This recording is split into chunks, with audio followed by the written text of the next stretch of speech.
SASDOவின் பிரதான செய்திகள். தலைப்புச் செய்திகள். யாழில் குற்றத்தடுப்பு விசாரணை பிரிவினரால் 4 கைது. போதை மாத்திரைகளோடு சிக்கிய நபர். கொழும்பு மனித புதைகுழிகளில் இருந்து 16 பேரின் எலும்புக்கூடுகள் மீட்பு. கடந்த கால அரசாங்கங்களின் கவனக்குறைவான திட்டமே மின்வெட்டிற்கு காரணம். தலுசக்தி அமைச்சர்.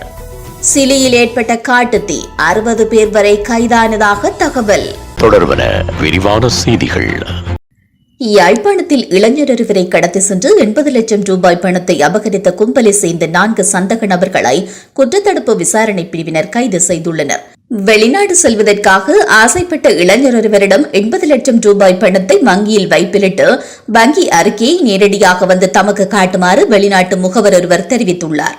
இதனை நம்பி சில தினங்களுக்கு முன்னர் யாழ்ப்பாணம் ஆரியகுளம் பகுதிக்கு சென்ற இளைஞனை காரில் கடத்தி சென்ற குறித்த குழு இளைஞனின் வங்கிக் கணக்கில் இருந்து 80 லட்சம் ரூபாய் பணத்தை மற்றும் ஒருவரின் வங்கிக் கணக்கிற்கு மாற்றிவிட்டு இளைஞனை கோப்பாய் பகுதியில் இறக்கிவிட்டு சென்றுள்ளது.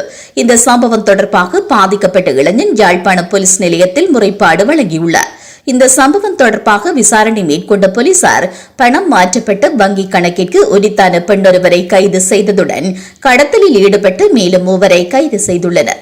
இந்த நிலையில் குறித்த பெண்ணின் வங்கிக் கணக்கிலிருந்து பணம் வேறொரு வங்கிக் கணக்கிற்கு மாற்றப்பட்டுள்ள நிலையில் பணத்தை மீட்பது தொடர்பாக போலீசார் தீவிர விசாரணைகளை மேற்கொண்டு வருகின்றனர். கடத்தலுக்கு பயன்படுத்தப்பட்ட கார் போலீசாரால் கைப்பற்றப்பட்டுள்ளது. கைதான 4 சந்தக நபர்களையும் யாழ்ப்பாண நீதிவான் நீதிமன்றில் முற்படுத்த நடவடிக்கை எடுக்கப்பட்டுள்ளது. யாழ்ப்பாணம் கொழும்புத்துறை பகுதியில் 20 போதை மாத்திரைகளுடன் நபரொருவர் போலீசாரால் கைது செய்யப்பட்டுள்ளார். இந்த சந்தக நபர் நீண்ட காலமாக போதை மாத்திரைகளை விற்பனை செய்து வந்தார் என்று போலீசார் தெரிவித்துள்ளனர்.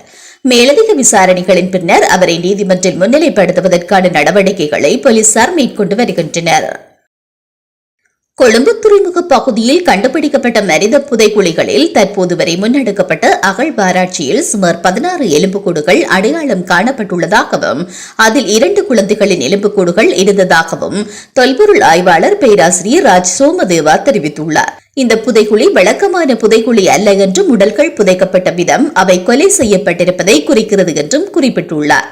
இந்த நிகழ்வுக்கான காலப்பகுதியை விஞ்ஞான ஆய்வுக்கு பிறகு தீர்மானிக்க முடியும். நீதிமன்றத்தின் அறிவுறுத்தல்களின்படி அறிக்கைகள் வழங்கப்படும். இதுவரை 13 எலும்புக்கூடுகள் அடையாளம் காணப்பட்டுள்ளதுடன் அதிக எண்ணிக்கையிலான உடைந்த பாகங்கள் கண்டுபிடிக்கப்பட்டுள்ளது. 3 பேரின் எலும்புக்கூடுகள் இன்னும் அடையாளம் காணப்படவில்லை. சிறு குழந்தையின் கையில் செம்பு கலந்த ஏதோ ஒன்றால் கரை ஏற்பட்டிருப்பதையும் பேராசிரியர் சுட்டிக்காட்டியுள்ளார். கொழும்பு மேலதிக நீதிவான் மஞ்சுளா ரட்நாயக்க மற்றும் துறைமுக காவல்துறையின் பொறுப்பதிகாரி HMS ஜெயரட்னவும் கலந்து கொண்டுள்ளதாக தெரியவருகிறது. கொழும்பு துறைமுக பகுதியில் உள்ள மனித புதைகுழி அகழ்வாராய்ச்சிக்கு பேராசிரியர் ராஜ் சோமதேவா தலைமை தாங்குகிறார் என்பதும் குறிப்பிடத்தக்கது. தேசிய மின்சார அமைப்பின் சமநிலையை பேணுவதற்கு கடந்த காலங்களில் எந்த திட்டமும் செயல்படுத்தப்படவில்லை என்று வலுசக்தி அமைச்சர் குமார் ஜெயக்கொடி தெரிவித்துள்ளார்.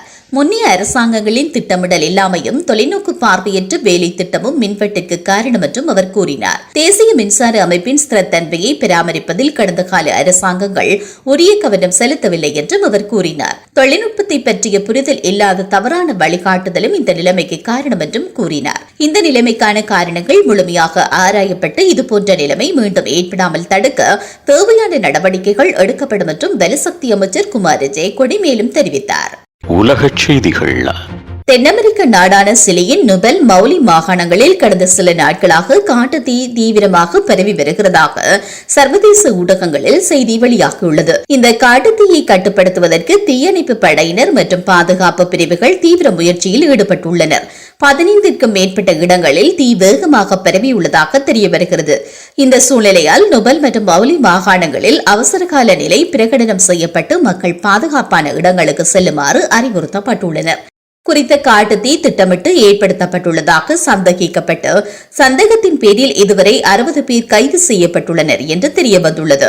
மேலும் அரசாங்கத்தினால் தீயணைப்பு நடவடிக்கைகள் தீவிரமாக மேற்கொள்ளப்பட்டு வருவதாகவும் அதிகாரிகள் தெரிவித்துள்ளமை குறிப்பிடத்தக்கது.